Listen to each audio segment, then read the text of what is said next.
Morning at the news of the death of Bomet Governor Joyce Laboso. We'll be following up on that story today and bring you the latest with regard to any reactions and also funeral preparations. We'll also be live in her home county of Bomet, where Bridget Ngana will bring us up to speed with how the residents are responding and reacting, and if there are any arrangements taking place over there.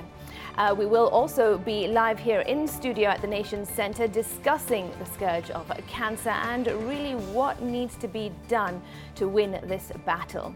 Also today we will be live at the courts as the case hearing for Ferdinand Waititu will continue, or rather he will be applying for bail. We will be finding out more about that and bring you the latest from the courts. And then also our reporter Mel Miendo is at a hotel here in Nairobi, where a meeting between the various DPPs from the region are meeting, and we'll bring you up to speed with what comes of that. But first, let's just remind you, and of course the news of Dr. Laboso's death shattered her home county of Bomet.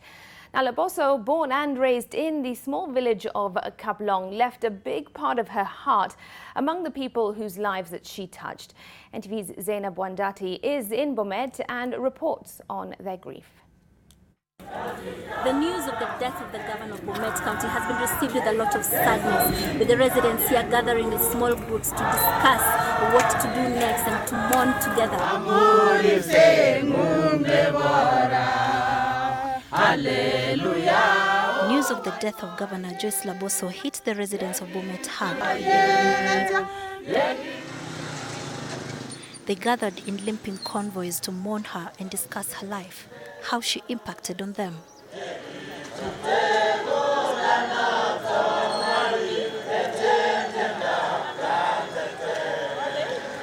Here at the county offices, a group has gathered at the county grounds to confront their grief. The news had shattered their world.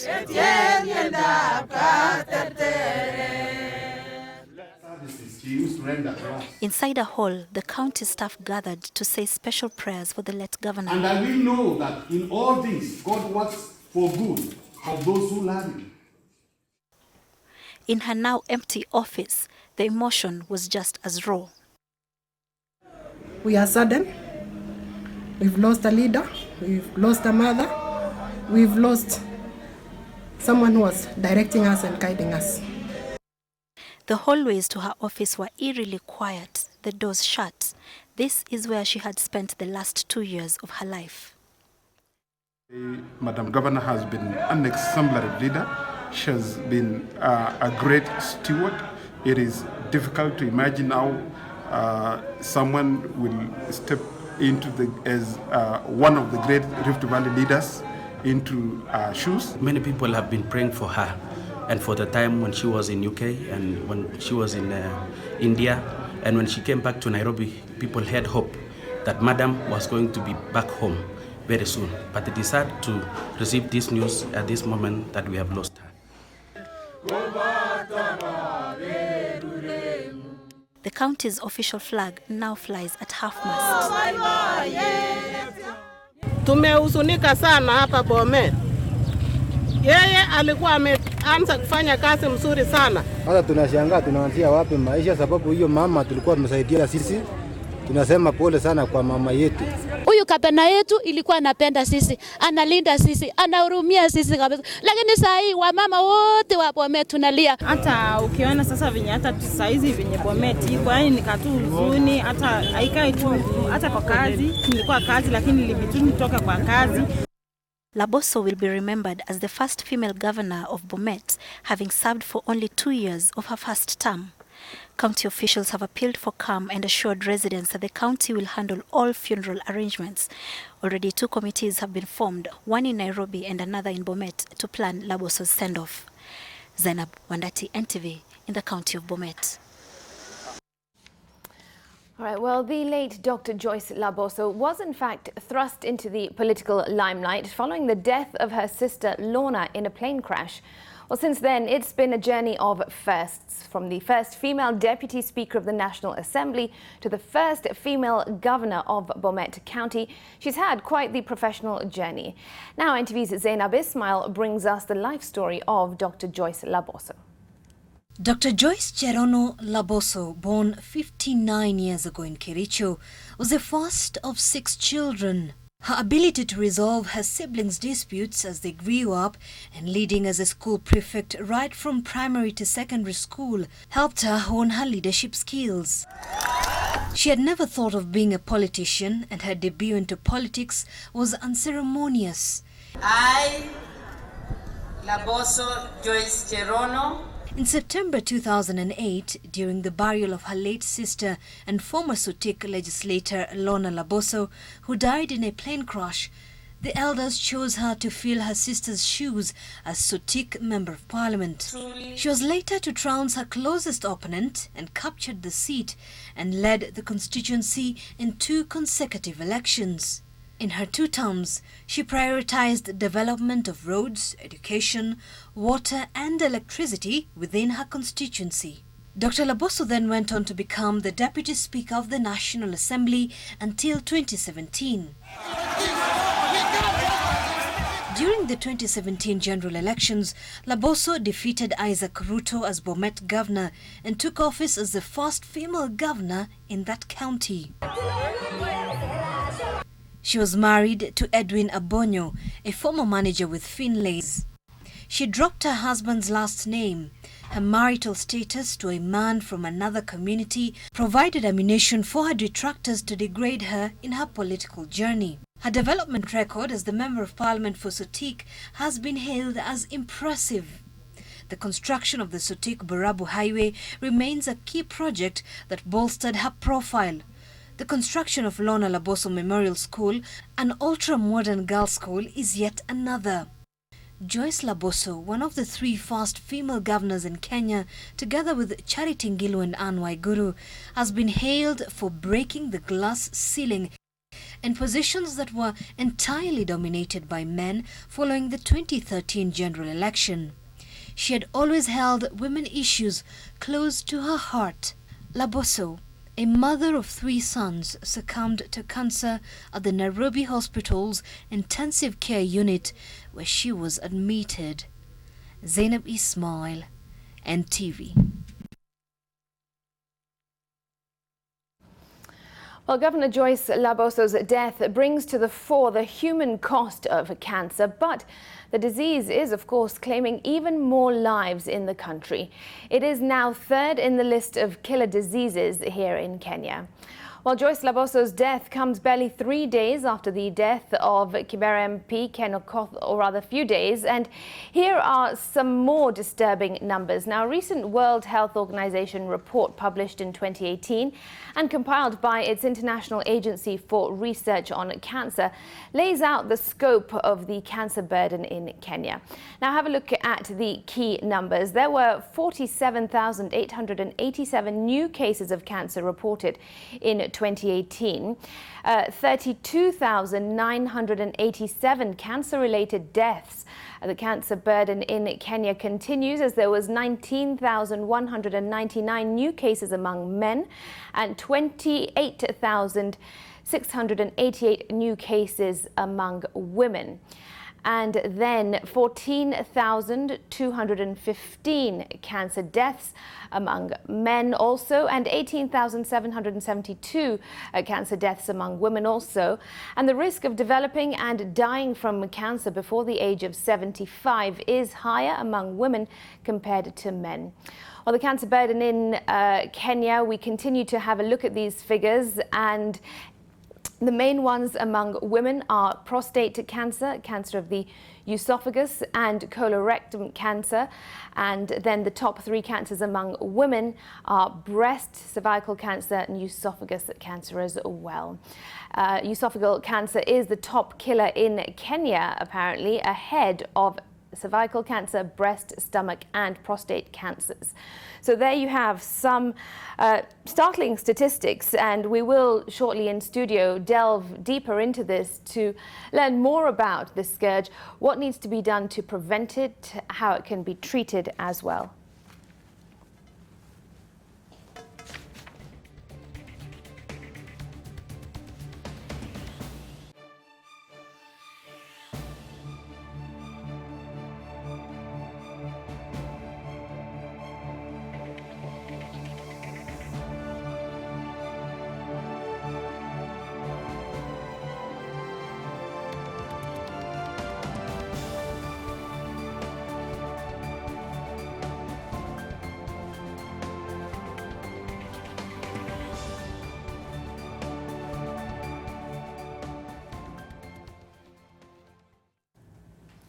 All right, well, joining me now in studio, I've got two guests with me. On my extreme left is Dr. Liz Gitau. She is the CEO of the Kenya Medical Association. Great to have you back with us.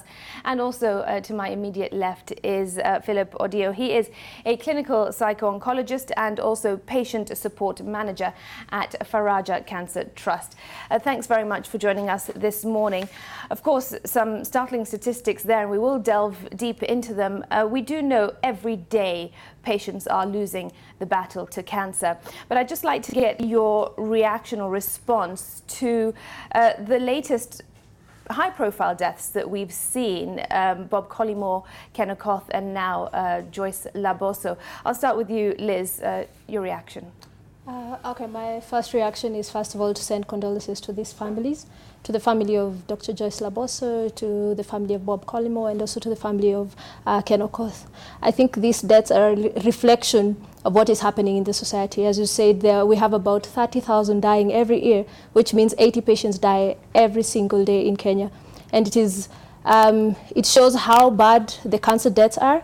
And in the country currently, being the third largest cause of death in the country, it means that we have the top two, which we are not addressing, which is pneumonia and malaria. It means as a country we are facing a double burden of disease, which we need to look into. Is our health system stable enough to handle this double burden of disease? And I think for the countries to think, where have we gotten it wrong? Is it that we're not focused? Is it that our health system is not resilient enough to deal with this burden? Is it that we are not focusing the right amount of finances into the health system to be able to deal with these deaths? Well, those are some of the questions I will be asking you, so you will hopefully shed light on the responses. Philip, your reaction. Yeah, I would also like to send my deepest condolences to the people of Bomet and Kibera. These are cases that are really startling, the figures. What I'm looking at is if we can put faces to the figures, I think it can have more impact, because these are just two personalities that show us the scourge that cancer is really giving us in Kenya. All right, let's just get some context before we delve deeper into the questions. As the Kenya Medical Association, what is your role and mandate, Liz?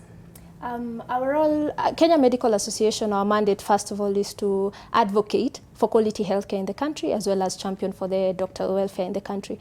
So our role is to be the advocate of the patient and to also create awareness, lobby the government and also international organizations to be able to deal with the burden of disease in the country.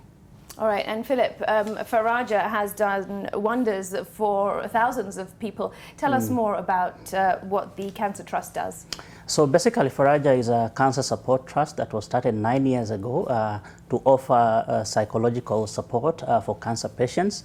Besides psychological support, we also offer financial assistance to patients who cannot be able to afford treatment. So we are based in Nairobi, but we've started another center at Moi Teaching and Referral Hospital in Eldoret. Okay.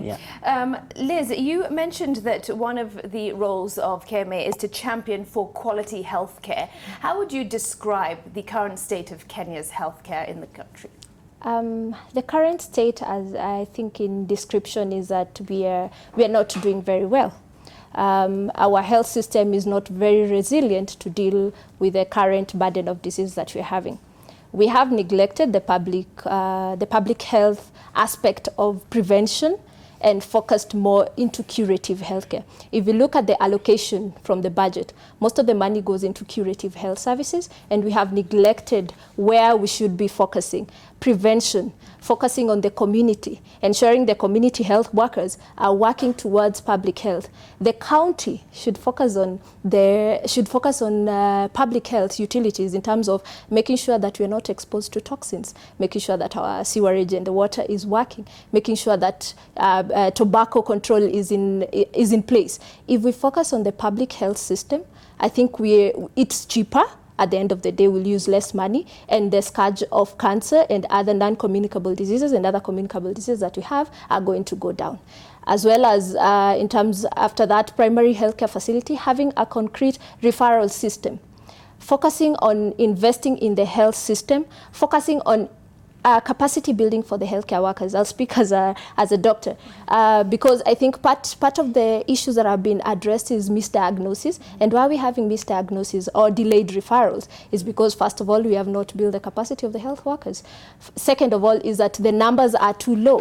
Third is that the healthcare worker is not even remunerated enough, and even when they are remunerated enough, the healthcare facility infrastructure does not enable them to do their job. We have not invested in diagnostics. So I think the whole continuum of the healthcare system need to be addressed, straight from the public healthcare system all the way to the national referral hospitals, so that we are able to have continuum of care, and that is the only way we are going to deal with this burden. All right, Philip, your thoughts on where we are today as we approach mid-2019, and also, do you agree with what Liz is saying? I agree with what Liz is saying because we find that 80 to 90% of cancer cases diagnosed in Kenya are late diagnosis. So, of course, like she says, that means the cost is going to be high, and then possibility of cure is almost impossible. So if the government can try to reprioritize focusing on prevention, I think that's really going to give us a lot of benefits. And besides that, we also need to focus on curative, because we have the population that already been diagnosed with cancer. How then do we appropriately take care of them? And then after this, we have a bigger population that is growing of people who have finished treatment, post-treatment survivorship. How then do we also take care of their needs of these people who have finished treatment? Yeah. Liz, why do you think we are where we're at? Why are we still having this conversation years down the line, the same conversation that the government needs to invest? We need to reprioritize things. We need to pump money into our health system. I think we have not prioritized the health system, I think, since this country got independence. And I'd say, in fact, I think for the first time... All right, Liz, I'm afraid I'm going to have to just interrupt you for a moment. We'll come back to that point in just a moment. We've got to just cross over live to a Nairobi hotel where we can listen in as the DCI boss is speaking. That is Mr. Kinoti. Listen in. In the criminal justice system within our region,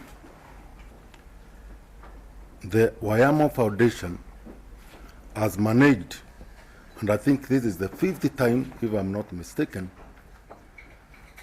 for such a meeting where we reflect as far as our region is concerned, as far as security, safety, and the well-being of our citizens are concerned. We have been debating on quite a number of things, and now that we have been put together, the investigative agencies of the region that neighbor one another, Uganda, Southern Sudan, Djibouti, Ethiopia, Rwanda, Ethiopia, and those others neighbor the immediate borders of our country. Now, we have been facing a common challenge as far as security is concerned. Most of these security concerns, which all of us have been troubling to find out in terms of solutions, particularly if I say in the country Kenya, more or less we have been like the central of all our neighboring countries. Uganda, Tanzania, Ethiopia, Southern Sudan. And if you find the challenges that we have been getting as a country, I can say one, particularly the human trafficking. In Kenya, almost literally every 2 weeks, a month, I can actually say literally all these countries, we have been having a challenge. Every time, children, young people, the youth, being trafficked from these countries, finding their way outside other countries in the world, but they are trafficked through our country. So we ask ourselves, how do they get from their country, respective countries, Rwanda, Burundi, Ethiopia, then to our country, and then they are trafficked to other countries? And you know very well, most of these trafficked victims, most of them, they are those who have been trafficked through their own will. They know for sure they are leaving their country, perhaps out of promises of better life or some other promises. But within the minds of the traffickers, they know exactly what is going to end up with these victims. Others, it's not their will. They are trafficked by force.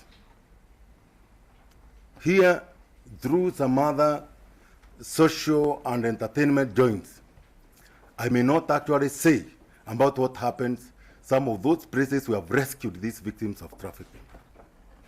Or even as far as Middle East countries, not even talking about our neighboring countries, those who have been trafficked. If what we have seen happens here in our country, and then those who are trafficked outside there, the horrific life they are subjected to, some of them death, slaves, of some vices that I may not actually mention here, is suffering. And then the network of these traffickers is so organized.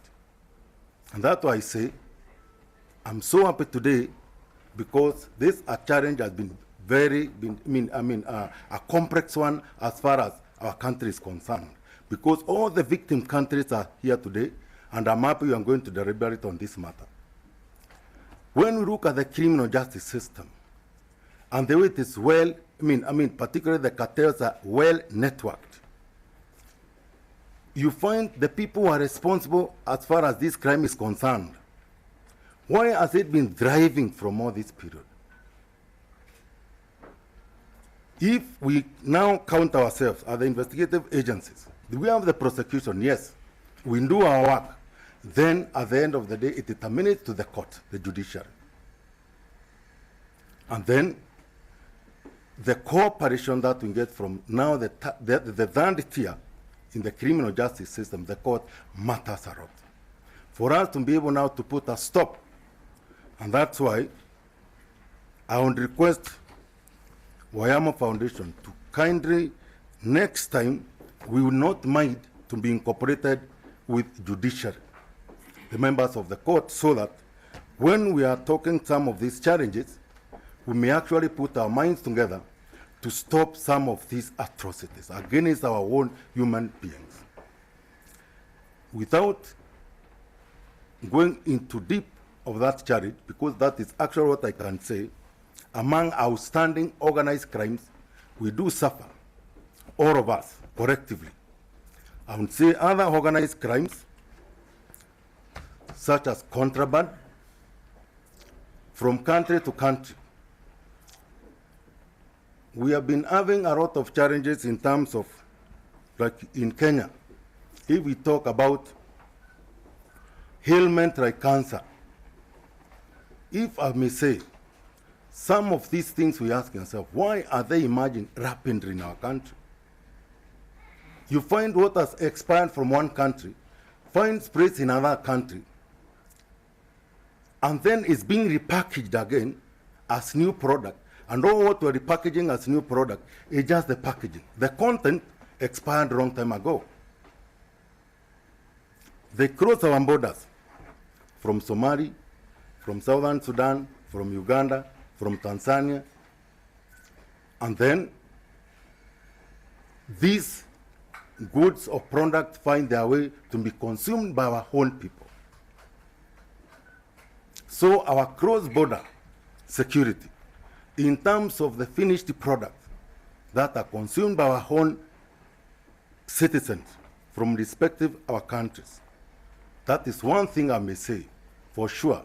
We need to think seriously about it, particularly ourselves, the investigative agencies, and then with assistance of our prosecution now, to stand firm and say, goods which find their way to any other country, and for sure we know these goods are not fit for human consumption because of greed. And that rule of having millions, I don't know, it's a sickness. Our whole industry is repackaging things which they know they are going to harm people outside there. And this food is from the infant to the oldest person in the country. When we consume, perhaps even our immunity is not the same. That's why some succumb, and others, by the time they are hospitalized, that's when we realize there's a problem. I'm only talking about the regional things which basically affect us day in, day out. So that is one area I would say, my fellow colleagues from the CID, from the respective countries, this is one area I would wish to say. We put our feet on the ground and our prosecution to come very strongly to say collectively in our industries what crosses our borders. These cartels, because they are there, they are very much organized. In fact, you may find that here in Kenya, all these are sister countries, they are all represented here. Good from the respective countries, good from our own also country, living from country to country. And when we know, for example, look at even the oil, cooking oil, we intercept it in terms of thousands of tons, rice into thousands of tons, sugar into thousands of tons. They crisscross our borders. What we have repackaged here as new package leaves for Uganda for sale, leave for Southern Sudan for sale. It comes from Uganda, Tanzania, Uganda, just. And then what is happening to our human beings? We start saying there's an upsurge of these diseases and all that. But it's our own, killing our own. So I'm saying we have an opportunity to all of us say enough is enough. That now God has given us an opportunity to sit down, among other challenging crimes we do have of the similar nature, we find our way and say, collectively, what is our way forward? It is to be ruthless against these cartels, against these people who have gone in bed because of love of money, and they say, we are going to stop it. With assistance now of the third-tier pillar in the criminal justice system, the court, we can for sure say this can be minimized. So to my extent, we can say we have done our part for safety, security, and the good and the welfare of our people within our regions. I only mention those two, among others, that we frequently do exchange. Terrorism is another one. Robberies. You find, like now we are exchanging a lot from Rwanda, Uganda, and Tanzania. What has been robbed in Kenya has been taken to Tanzania. Now they are giving back again what have been recovered and punishing of the criminals who have crossed the same. Just the other day, we and our team with the Director of Public Prosecution, when we were in Tanzania, to hand over what was stolen from their country back to our country. And we have said to all our sister countries, to all of us, this is going to be not only a one-time kind of an incident, but this is a practice which we are going to adapt and say, as from today, you will never steal from another country and live to enjoy the root or sweat of others when you're in another country. We are going to smoke you out as a criminal, be it be an serialized, a common thief, whoever that has committed a criminal act from any other country. You will not be tolerated within our region. Be it be money launderers, those who steal from Kenya and go and get comfort, and go and invest to other countries. Equally, we are going to practice the same nature of approach. If you have stolen from Kenya and you go and invest in Southern Sudan, Southern Sudan is going to work with that and you'll be brought back to Kenya or any other. Or you steal from other country, let's say in Southern Sudan or any other, come and invest the sweat of the people you have stolen from here in Kenya. Equally, we are going to say, no, you will not be given a space to thrive with other people's sweat elsewhere. This is the reason why I'm saying this is a forum. I wholeheartedly really say thank you for bringing us together. Among many other challenges that we do experience as a region, in unity of our purpose, saying we are going to be together and make sure crime has no space amongst ourselves. Then we are going to ensure our people enjoy their socio-economic success and happiness throughout the region. And then from there, we shall be saying our region is coming up the stage and join other economies in the world. So I welcome you all for the deliberations we are going to embark on for since yesterday and today. And looking forward, perhaps what we are going to come up with after the deliberations are summarized, then perhaps we can take a more, corrective way forward that is going to drive us even in a more, committed manner than we have been previously. With those few ones, or many ones, I say thank you and most welcome. Thank you.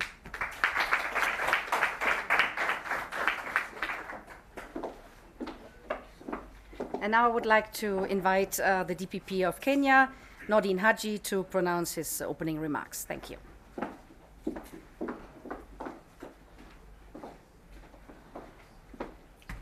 Thank you.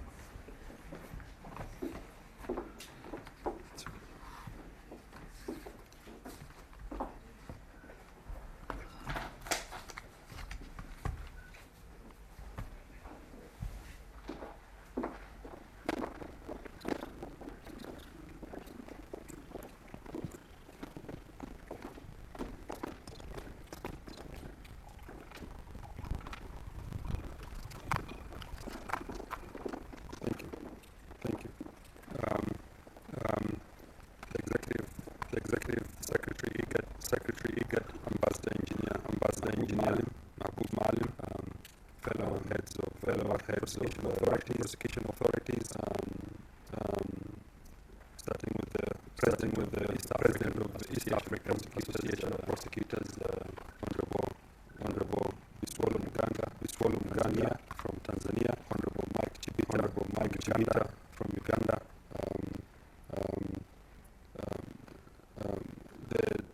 the representative of the DPP Rwanda.